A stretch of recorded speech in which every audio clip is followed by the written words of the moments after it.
ধানগুলো কিন্তু তারা মাথায় করে নিয়ে আসছে। আমি এখন আছি ইন্ডিয়াতে, আর আমার পাশেই কিন্তু সেই বর্ডার। বীজ দিয়ে আসলেন নাকি? হ্যাঁ, এইসব জমি টমিগুলা কি সব হচ্ছে যে বাংলাদেশের ভিতরে? ওদের জমিগুলা কোথায়? জমি দেখেন সামনে সামনে, তাই তো? 100 গজ তোমার থেকে। প্রিয় বন্ধুরা, আমি এখন আছি কাথলি ইউনিয়নে, আর আমার সামনে দেখছেন মানে এখান থেকে 100 গজ পথ থেকে কিন্তু ইন্ডিয়ান জমি।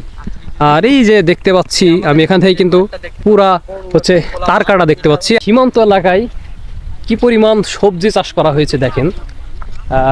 মানে এই যে আমার পুরো এরিয়া জুড়ে কিন্তু সবজি চাষ করা হয়েছে, যেটা মেহেরপুর জেলার গাংনী উপজেলার কাথলি ইউনিয়নে কিন্তু এই সবজিগুলো চাষ করা হয়েছে। দেখতেই পাচ্ছেন প্রচুর পরিমাণ মাঠ জুড়ে কিন্তু সবজি চাষ করা হয়েছে। আর এটাই হচ্ছে সেই ইন্ডিয়াতে যাওয়ার রাস্তা। সামনে হচ্ছে যে পিলার আছে, এবং পিলারের পরে কিন্তু ইন্ডিয়ান জমি, তারপরে কিন্তু বাংলাদেশের লোকজন ওই ইন্ডিয়ান জমিতে যাওয়া নিষেধ, হয়তো বা বিএসএফ থাকে। আর আমার সামনে আছে হচ্ছে যে তার কাটা, ওই যে গাছপালা দেখতে পাচ্ছেন, ওই গাছপালার পিছে আছে সেই ইন্ডিয়ান তার কাটা।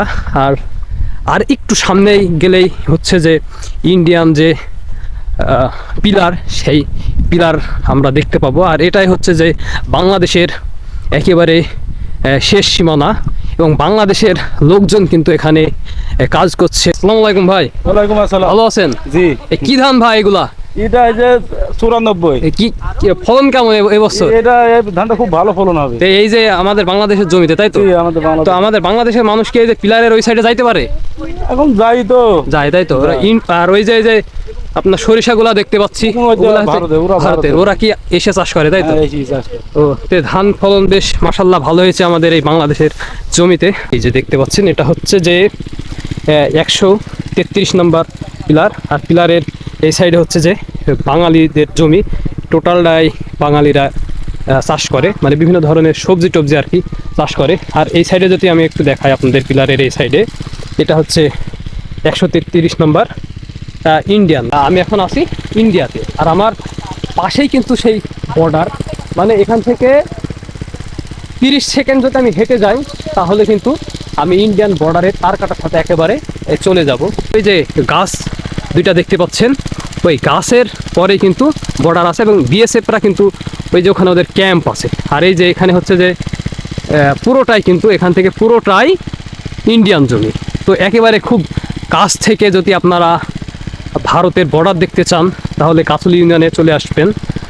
এখান থেকে একেবারে কাছ থেকে কিন্তু বর্ডার দেখা যায়। আর এই যে আমাদের বাংলাদেশের চাষি ভাইয়েরা দেখেন, হচ্ছে যে বাংলাদেশের জমিতে, মানে কাথলি ইউনিয়নে যে জমিগুলো আছে সবজি চাষ করা হয়। দেখেন এখানে ধান চাষ করা হয়েছে এবছর, মাশাআল্লাহ অনেক সুন্দর ধানের ফলন হয়েছে।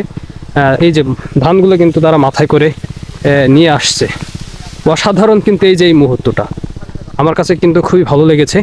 আপনারা যারা খুব কাছ থেকে কাথলি ইউনিয়নের যে ইন্ডিয়ান বর্ডার আছে এটা দেখতে চান, তাহলে অবশ্যই আপনাদের মেহেরপুর জেলার গাংনী উপজেলার কাথলি ইউনিয়নে আসতে হবে। এখান থেকে খুব কাছ থেকে, মানে এখানে দাঁড়িয়ে যদি আপনি 30 সেকেন্ড সামনের দিকে এগিয়ে যান, তাহলে আপনি সেই বিএসএফ ইন্ডিয়ান বর্ডার দেখতে পাবেন।